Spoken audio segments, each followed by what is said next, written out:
Dans une salle pleine à craquer, les responsables récemment nommés par la 68e Assemblée Générale de l'Église presbytérienne camerounaise sont accueillis ce 28 janvier 2025 au quartier Djongolo, dans le premier arrondissement de Yaoundé. Ils sont une cinquantaine, constitués du secrétaire général et son assistant, contrôleurs financiers, des membres des départements de la planification et de la programmation, des finances et du budget, de l'éducation et de l'œuvre médicale, entre autres. Appelés désormais à prendre soin des brebis.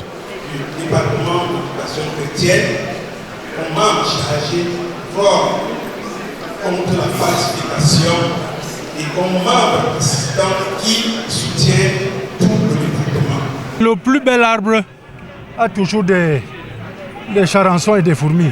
Il y avait beaucoup de réglages et c'est pour cette raison que nous avons parlé des réformes. Il nous faut créer et continuer dans les semaines à venir et tout ce qui peut permettre des passerelles entre nous pour que ça ramène la foi, la solidarité, la fraternité. Les nouveaux responsables font ainsi le serment de donner le meilleur d'eux-mêmes dans cet engagement envers le Christ et l'Église.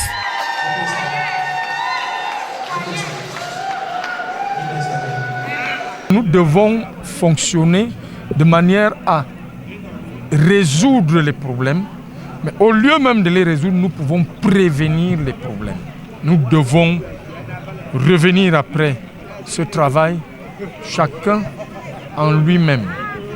Parce que ce que je dis souvent, c'est que le meilleur juge de l'homme, c'est sa conscience. Un partage du repas spirituel qui, loin d'être un honneur, précise les responsabilités qui incombent aux promus conformément au fondement de l'EPC qui repose sur la parole de Dieu et sa constitution. Avec la nouvelle équipe qui est derrière moi, nous pensons que nous allons faire de très bonnes choses.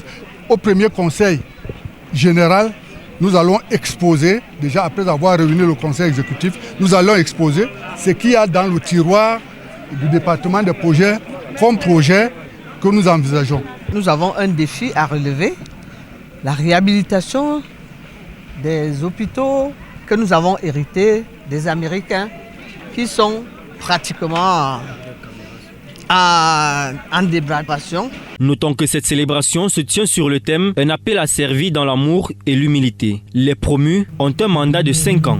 Avec chacun de nous, d'une façon individuelle, mais aussi nous tous collectivement,